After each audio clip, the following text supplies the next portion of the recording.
discute avec Raymond Lantier, un homme qui n'a pas peur des défis. Il vient nous raconter son accomplissement de course à pied de 108 km.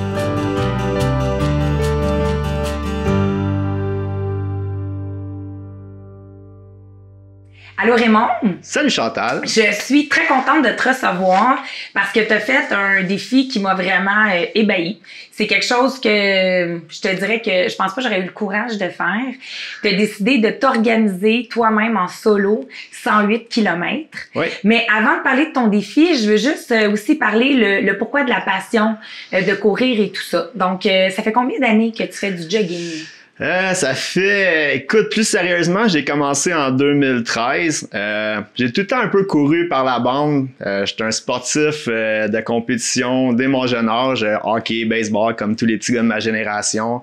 Un peu plus tard, j'ai fait du kayak de vitesse au niveau provincial, interprovincial. Puis tout le temps, là, par la bande, là, je courais pour garder la forme, les camps d'entraînement, ces choses-là. Puis, à un moment donné, mi-vingtaine, on devient un peu plus sédentaire. Puis... la bedaine, la trentaine, comme ils disent. À un certain point, j'ai décidé de me remettre en forme. Puis naturellement, je suis revenu vers la course à pied. Là, c'est ça, vers 2013. Puis c'était... Écoute, je courais quadrilatère chez nous, 3 km. Ça prenait une éternité. Je revenais tout mouillé. Puis là, essoufflé. Puis en tout cas... Un moment donné, les temps descendent, puis là, je vais courir un peu plus, puis là, parle à des amis, ouais, moi aussi, je cours, puis c'est cool, j'ai une application, puis là, commence à regarder ça, puis là, tu suis ta progression, puis là, un moment donné, écoute, je vais essayer une course, fait qu'en 2014, je me lance, je fais un 10 km à Montréal, puis... Un an après. Un an après. Puis écoute, étonnamment, je fais un méga chrono, là, je suis dans le top 50 sur genre 9000 personnes, j'étais comme, wow, j'avais comme peut-être un talent un peu naturel, puis la semaine d'après, j'étais inscrit au marathon pour l'année d'après. Là. Fait que ça pouf tout de suite, ça la passion. Ouais, littéralement. Là, moi, dans le fond, la progression, le dépassement de soi, c'est ça qui me drive à être meilleur que moi, la meilleure version de moi le lendemain, puis tout le temps me dépasser, c'est vraiment ça qui me motive. Je le fais pas pour les podiums, je le fais pas pour l'argent, je le fais vraiment me dépasser. Puis... Toi-même. Exact. Puis tu dirais que tu cours à tous les jours, 3 fois par semaine? Écoute, dépendamment du cycle d'entraînement, je peux courir 5-6 fois par semaine. On parle d'environ 75 km à 100 km, 110 km par semaine, dépendamment, là. Donc, puis ça a toujours été depuis 2014 que tu fais ça, autant de kilomètres? C'est devenu un peu plus intensif quand j'ai opté justement là, pour la distance marathon parce que entre-temps, dans le fond, je t'ai dit, tu sais, en 2015, j'étais inscrit au marathon. Un mois avant le marathon, je me suis cassé la clavicule.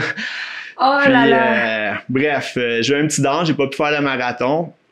Puis à partir de là, en 2015, j'ai repris.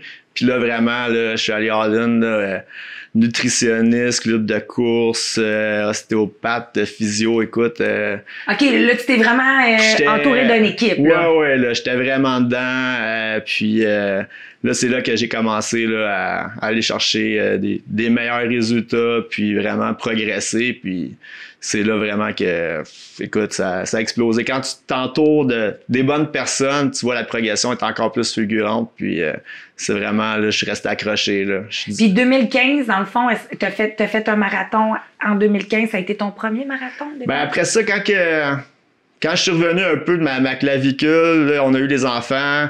Puis le marathon, ça demande quand même un certain volume du temps. Fait que j'avais comme un compromis avec ma conjointe. J'avais décidé de revenir sur le demi-marathon. Fait que c'était un peu moins long l'entraînement et tout.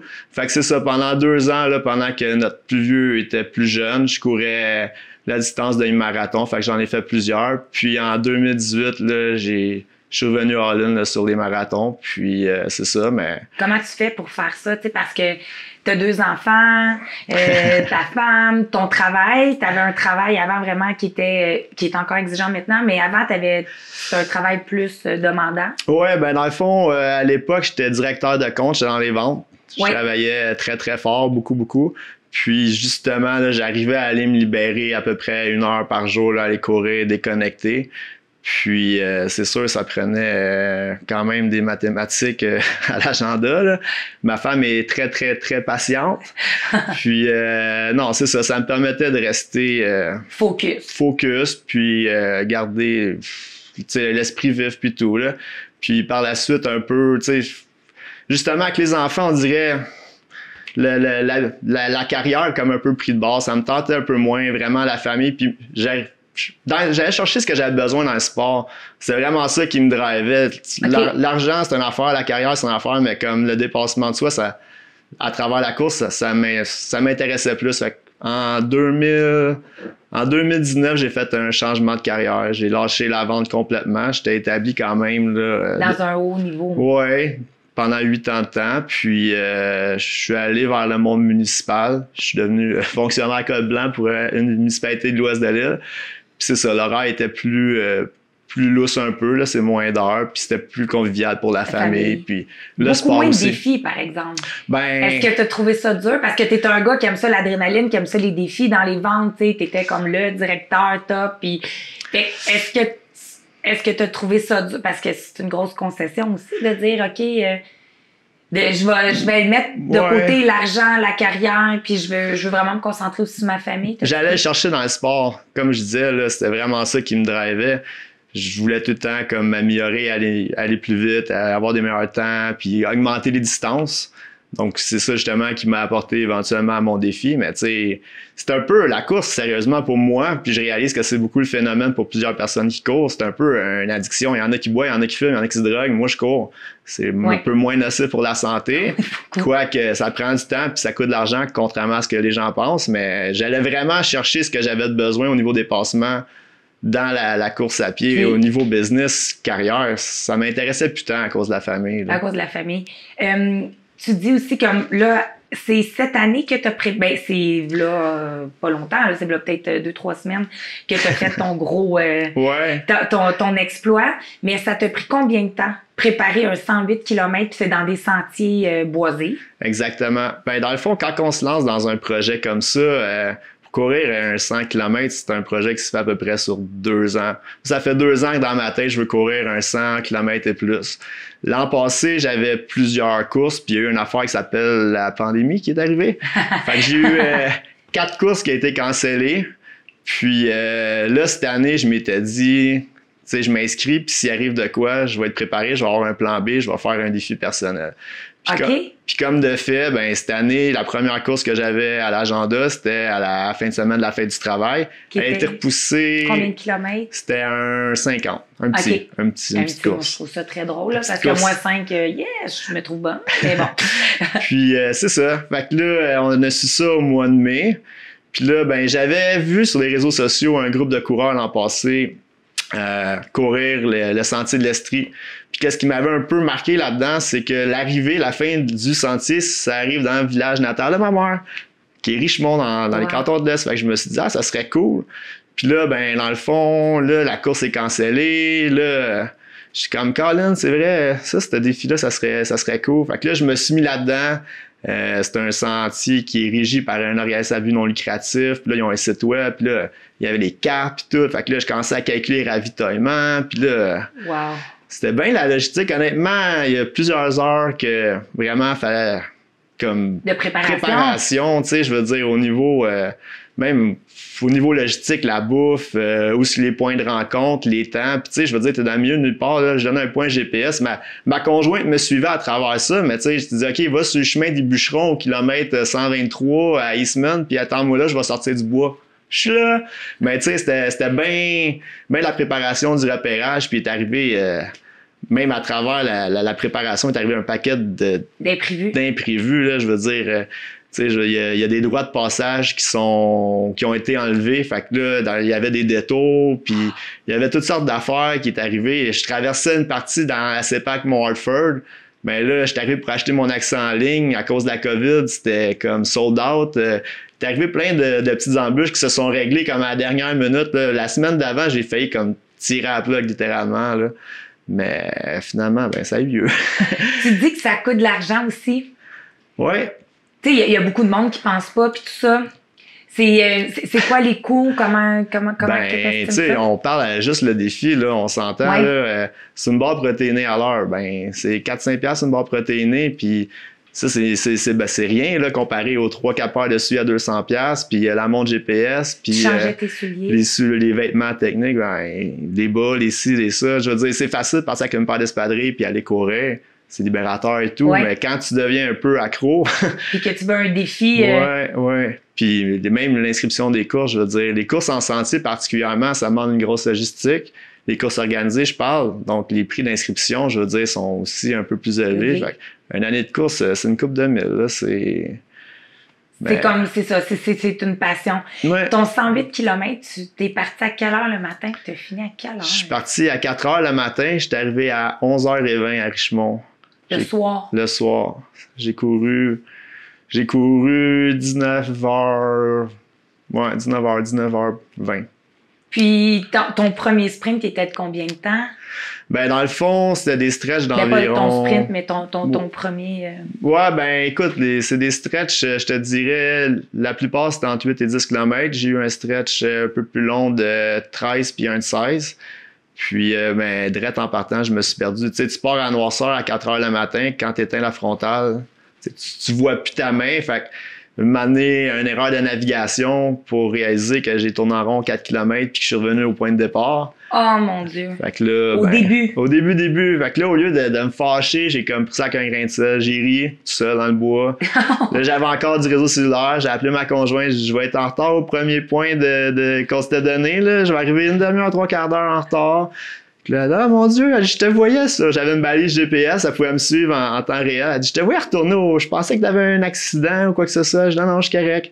Puis là, tu pars dans le bois, il est 4 heures du matin, t'as ta lampe frontale, puis t'as des balises, tu suis balises, c'est réfléchissant. Fait que là, une balise là, une paire de yeux là, une paire de yeux là, t'es tout seul, puis tu fais tes affaires, tu cours, ça s'en va. Là, un moment donné, ben, waouh, t'as le lever du soleil, les montagnes, puis là, premier ravitaillement. Ça va quand même assez vite, on réalise pas vraiment, là, tu sais, j'ai pas eu l'impression d'avoir fait un effort pendant 19 heures de temps. Là. Non? T'as-tu eu des moments de peur? Tu sais, voir des paires de yeux dans le bois, dans une montagne tout seul, me semble, ben, non? je trouvais ça intriguant un peu. Tu sais, on est dans leur monde, ils te regardent passer, puis tu sais, il y avait tellement de relief, je savais pas si c'était comme un oiseau qui était perché, ou une petite bébête à terre, ou tu sais, n'importe quelle bébête. Fait que je me suis pas senti vraiment en danger, là, puis... OK. Vraiment, non, je sais pas, j'étais vraiment focus, là. Donc, ça a bien été. Puis là, tu sais, le soleil se lève, t'es content d'arriver au premier point de ravitaillement. Tu fais comme, ouais, là, j'ai 45 minutes de retard, là. Ça va être long bureau aujourd'hui, là. Puis, non, c'est ça. Continuer à avancer. J'avais une section sur la route, parce que justement, il y avait des détours que j'ai dû créer. Puis à l'origine, ce défi-là, ça devait être 90 km. Moi, le fichier GPX que j'avais, c'était 90 km. Avec les détours, ça donnait 96. Puis ça a fini, c'est ça, là, à 106, 108, là, dans ce coin-là. Puis je pensais m'attendre à avoir un dénivelé positif d'à peu près, de monter sur 2500 mètres, puis ça a fini quasiment 3700. Ouais. Est-ce que tu as été capable de marcher le lendemain? Ben, je dirais que les quadriceps étaient stiffs, là. C'était les escaliers, c'était difficile à descendre. Puis, tu sais, quand on dit courir 100 km, tu sais, c'est tout le temps la gestion de l'effort. Oui. Tu sais, tu peux pas être tout le temps dans le tapis. Là. Faut que tu te gères. Tu sais, c'est une question de gérer, te gérer. Tu gères ton effort, tu gères ton hydratation, tu gères ta nutrition, tu gères tes choses pour arriver ultimement à l'arrivée. Tu veux pas, un moment donné, t'exploser à moitié chemin puis être plus capable. Fait que c'est vraiment de la gestion. Puis, ça a fait la différence, je veux dire. Quand ça monte, je veux dire, t'es pas efficace à courir. Fait que tu fais du power hiking, une marche rapide. Quand tu descends, ben, tu essaies de pogner un air d'aller. Quand ça roule, ben, tu gardes un rythme confortable. Tu veux pas être essoufflé. Tu sais, par exemple, mon heartbeat, mon rythme cardiaque, c'était à peu près 133, là. Je veux dire, je suis pas monté haut, là. Je suis pas allé dans le cut-off, comme on dit. Fait que c'est ça. C'est vraiment se gérer, puis... Parce que c'était un défi plus de distance, différemment de ce que tu avais dit, là, ton premier 10 km que t'es arrivé dans les 50 premiers sur des milliers de personnes, là, c'était vraiment plus un pace. C'est ça, exactement. Dans le fond, tu sais, quand tu cours sur route, tu pars sur un marathon, ben, je connais ma vitesse, je sais combien de temps que ça va durer, puis c'est la même vitesse tout le long, puis t'as juste ça, tu te concentres sur ta vitesse. Tandis que là, faut que tu gères vraiment aussi les obstacles, tout ça, tu veux durer. Puis en vieillissant, tu sais, un moment donné, je veux dire, je suis pas jeune, je suis pas super vieux non plus, mais on ralentit un peu, mais on veut courir plus loin. Moi, c'est ça qui me fait un peu plus triper, là, c'est d'aller plus loin, jusqu'à où je vais aller, puis les prochaines courses qui sont prévues, ça va être encore plus long, puis plus loin, puis c'est ça. Puis courir dans un marathon, c'est eux qui ont les soucis de l'organisation, comme tu disais, du ravitaillement, s'il arrive quelque chose, il y a des secouristes partout. T'es une personne qui est vraiment confiante? Ben, je suis super confiant, mais tu sais, c'est certain quand tu cours, comme quand c'est organisé, comme tu dis, il y a des fermeurs de sentiers, il y a des plans d'évacuation, des secouristes, il y a du monde qui passe. Moi, quand je suis parti à 4 heures du matin, il y avait ma conjointe qui m'attendait au ravitaillement. Fait c'est sûr, faut que tu gardes en tête qu'il faut pas que la jambe te plie du mauvais sens, faut pas que tu te perdes, faut pas que les batteries soient à plat parce que ça va être long là, avant que quelqu'un sorte. Là. Hey, ça, les batteries, c'est vrai. Comment ça, parce que ton cellulaire, tu disais, je l'ai, ta j'ai montre, mon cellulaire, j'ai ma montre, j'ai mes affaires, mais justement, tu sais, je suis parti en noirceur, puis je m'attendais à finir à la clarté, mais là, à la fin de la journée, je veux dire, ma gestion avait pas vraiment prévu que j'arrive en noirceur, fait que tout commençait à tomber un peu à plat. Puis là, vers la fin de la journée, quand le soleil a tombé, j'avais un creux. Il était temps que je sorte du bois. Là. Puis comment tu faisais est-ce que tu avais un moyen de recharger tes... Ben, c'est sûr, quand je voyais ma conjointe au ravitaillement, on avait des ports USB dans le véhicule. Okay. Là, je prenais un petit 10 minutes, je m'assoyais, on rajoutait un 10% de charge aux batteries, tout ça. Puis, mais c'est ça, là, tu gères ta batterie à toi, mais les batteries des outils qui te servent aussi pour ce défi-là, là, je veux dire, tu peux pas aller là avec un sac à dos, puis l'aventure, là, en courant avec ta carte, puis ça marche pas. Moi, en plus, je suis zéro orientée, fait que j'aurais beau courir avec ma carte, je resterais pas mal dans le même coin. Ça serait quoi la plus grande qualité, tu crois, d'être capable de relever des défis comme ça? Je pense que c'est vraiment la motivation. Ça te prend une motivation à toute épreuve. Faut que tu sois motivé, faut que tu sois discipliné, faut que tu veuilles.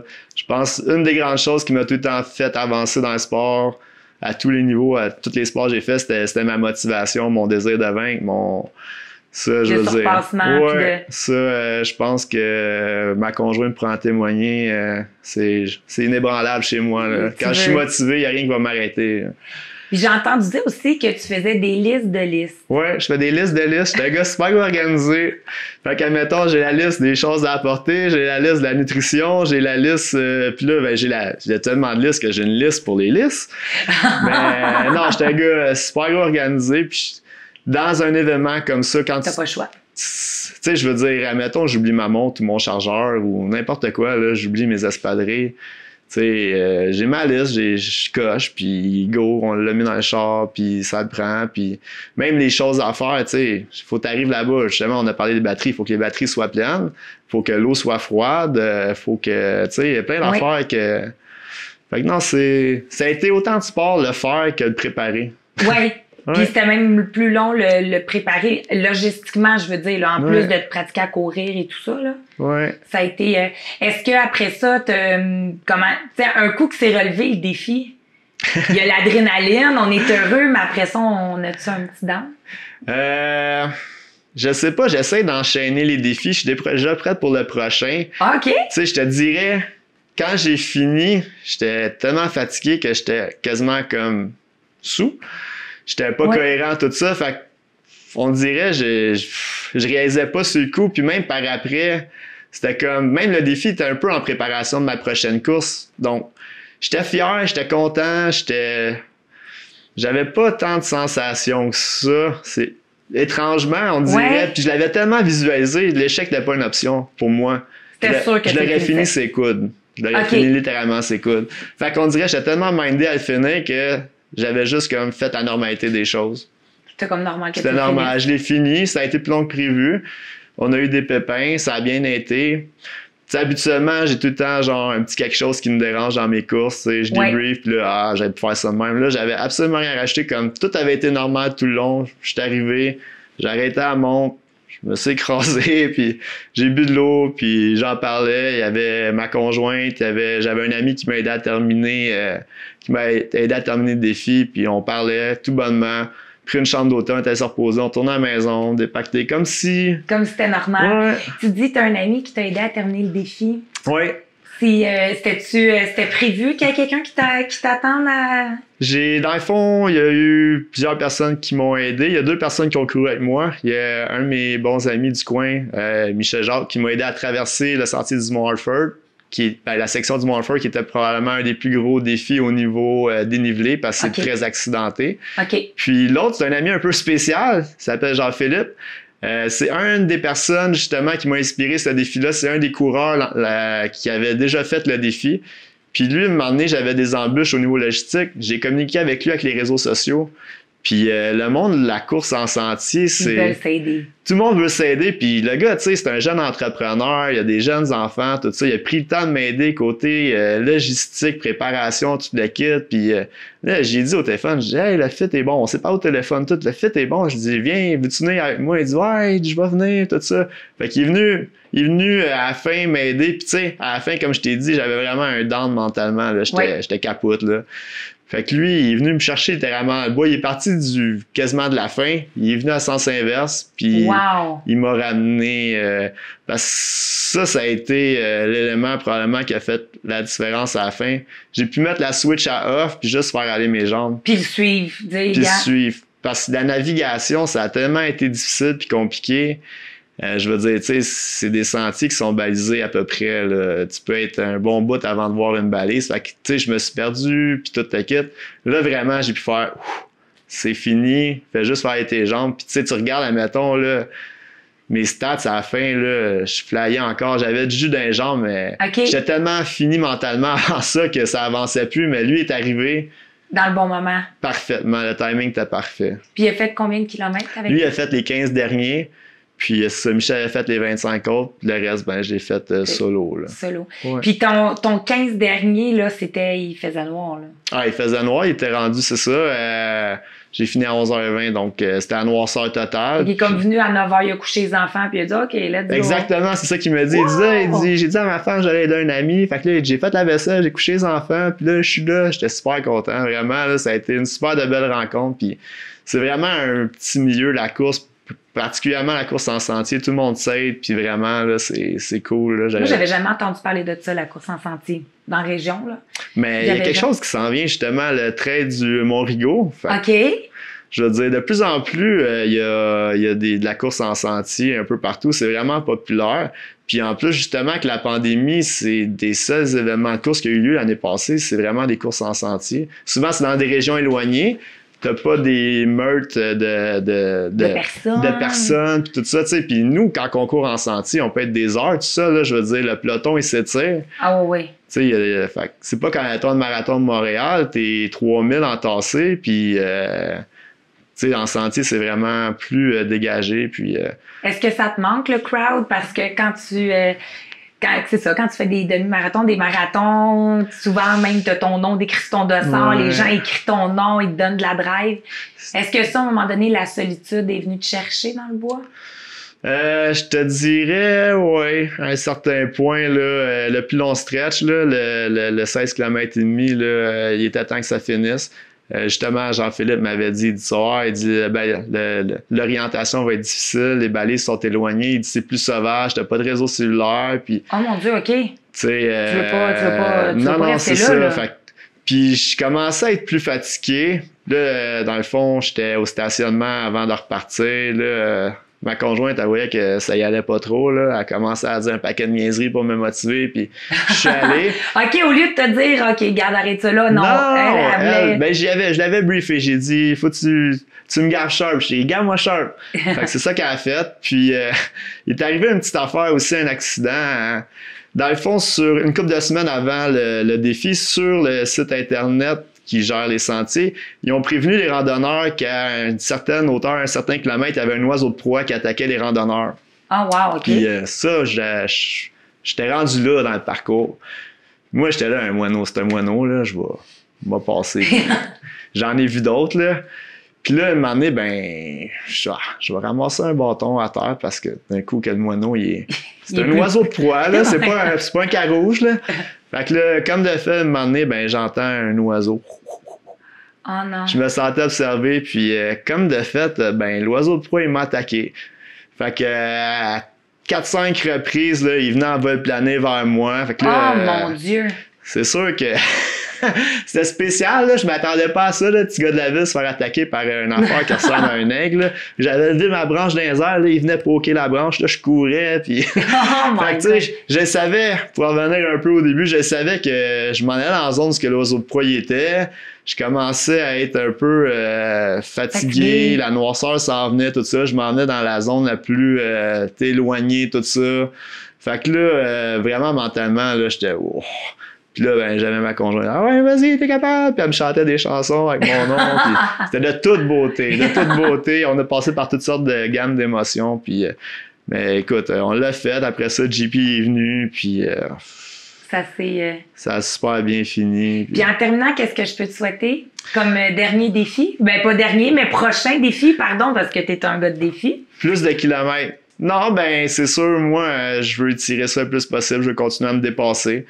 C'est quelque chose qui me rend fier, c'est quelque chose que je veux aussi transmettre à mes enfants, tu sais. Tes enfants, ils pédalent. Ben oui, c'est ça. Ton plus vieux, il pédale quand il Hier, première course au club de BMX Vaudreuil-Soulanges, tu sais, j'ai comme, vas-y, amuse-toi, puis fais ce que tu peux, puis donne-moi ton possible, puis il était super fier, super content, puis je pense que c'est ça, là, c'est que je puisse continuer longtemps dans mon sport, puis je puisse continuer à m'épanouir là-dedans. Puis t'en prépares, tu disais que t'es en préparation d'un autre. Ouais, j'ai un... Ça serait combien? 125. Oh, wow! Moi, ben, en course à pied, c'est tout le temps des projets long terme. Là, ça fait un bout que je suis inscrit. Je fais le 125 Arcana, l'Ultra Trail Arcana, qui est dans Charlevoix. OK. Donc, au mois de septembre. Puis, j'ai en tête de m'inscrire à 2 courses de 160 km l'an prochain. J'aimerais ça courir le Québec Méga Trail, qui est à Mont-Saint-Anne. Puis, j'aimerais ça aller faire le Bromont Ultra, un autre 160 qui est à Bromont l'an prochain. Ben, je te souhaite. Ben, je sais que tu vas relever tous ces défis-là parce que de ne pas se rendre à la fin, pour toi, c'est pas une option. C'est pas une option. Mais merci parce que c'est super inspirant de t'entendre. Ben, ça me fait plaisir.